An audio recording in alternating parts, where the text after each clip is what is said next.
নাম্বারটা দিতে হবে just reflect the villain number dot 10 আমরা ক্রিয়েট করলাম দেখো এখানে কি আসছে config hyphen sub if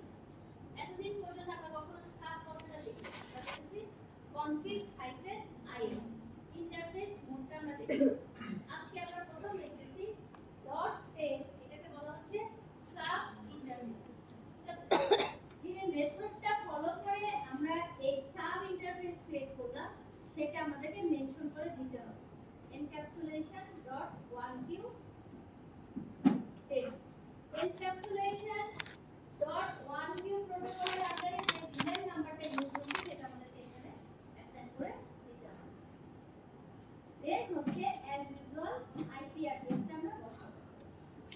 এই অ্যাড্রেসটা কত ছিল 172.16.3.254 স্পেস 255.255.252.0 রাউটারের পোর্টের আইপি কনফিগ মোড থেকেও দেওয়া যায় এটা আমি লাস্ট ক্লাসে তোমাদেরকে দেখিয়েছি বাট যখন আমাদের সাব ইন্টারফেস ক্রিয়েট করতে হয় তখন আর আমরা কনফিগ মোড থেকে দিতে পারবো না তখন আমাদেরকে কমান্ড লাইন ইন্টারফেসে এসে দিতে হবে ঠিক আছে বাট আদারওয়াইজ যখন আমরা রাউটিং এর কাজ করব তাড়াতাড়ি আমাদেরকে রাউটারের অনেকগুলো পোর্ট কনফিগার করতে হবে সেই ক্ষেত্রে আমরা অবশ্যই কনফিগ মোড ইউজ করতে পারবো বাট যখন আমরা VLAN এর মাল্টিপল VLAN এর পোর্টগুলোর সাব ইন্টারফেস ক্রিয়েট করে আইপি দিতে হবে তখন অবশ্যই আমাদেরকে কমান্ড লাইন ইন্টারফেসটা ইউজ করতে হবে ঠিক আছে এটা যদি দেওয়া হয়ে যায় আমরা এই জায়গাটা থেকে এক্সিট করতে পারি করে আমরা নেক্সট সাব ইন্টারফেসে ঢুকতে পারি সেটা কি ইন্টারফেস ফার্স্ট এখানে 0/0 ডট কত হবে নেক্সট ভিলেন কত ছিল 20 সাব ইন্টারফেস মোডে ঢুকে গেলাম encapsulation.1q 20 একই ভাবে 20 মিলিয়নের যে সাবজেক্টটা আছে তার যে আইপি অ্যাড্রেসটা দ্যাট মিন্স তার যে গেটওয়ে অ্যাড্রেসটা সেটা আমরা দিয়ে দেব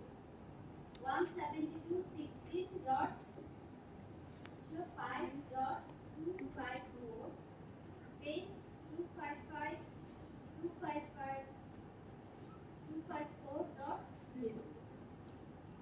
আমি আর নতুন করে নো শাটডাউন লিখছি না কারণ আমরা প্রথমবারে পুরো কোডটাকেই অ্যাক্টিভ করে আসছি by putting the comma no shutdown এখানে আর আলাদা করে করে সাব ইন্টারফেস গুলোতে নো শাটডাউন লিখছি না এক্সিট করে বের হয়ে আসছি আমরা যদি এখন টপোলজিতে ব্যাক করি দেখতে পাচ্ছি রাউটারের পোর্টটা গ্রিন হয়ে আছে অ্যাজ ওয়েল অ্যাজ সুইচের ট্রাঙ্ক পোর্টটাও গ্রিন হয়ে গেছে কারণ এরা সবাই আপ এখানে দেখো ফার্স্ট ইন্টারনেট 00 পোর্টটা লিংকটা আপ বাট তার স্পেসিফিক কোনো আইপি অ্যাড্রেস নাই এর রিজনটা কি আমরা কোনো আইপি অ্যাড্রেস অ্যাসাইন করিও না কোথায় যে আইপি অ্যাড্রেস অ্যাসাইন করছি তার সাব ইন্টারফেস মোডে যে আইপি অ্যাড্রেসটা অ্যাসাইন করছি এটা কিভাবে 0/0.10 তার আইপি অ্যাড্রেসটা ঠিক আছে কিনা দেখবা 0/0.20 আপ হয়েছে তার আইপি অ্যাড্রেসটা অ্যাসাইন ঠিক আছে তাহলে নিয়ম অনুযায়ী এখন আমাদের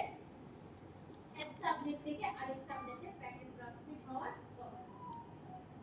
এই পর্যন্ত যদি আমরা ক্লিয়ার ভাবে বুঝতে পারি আমাদের ম্যানুয়ালে যে টপোলজিটা আছে গিভেন টপোলজি সেটা আমরা করতে পারব এবং আমি যে কাজগুলো করিয়েছি এর প্রত্যেকটা স্টেপ বাই স্টেপ কমান্ড তোমাদের কাছে দেওয়া আছে ম্যানুয়ালে ভিলেন ক্রিয়েশন পোর্ট অ্যালোকেশন দেন হচ্ছে রাউটারের কনফিগারেশন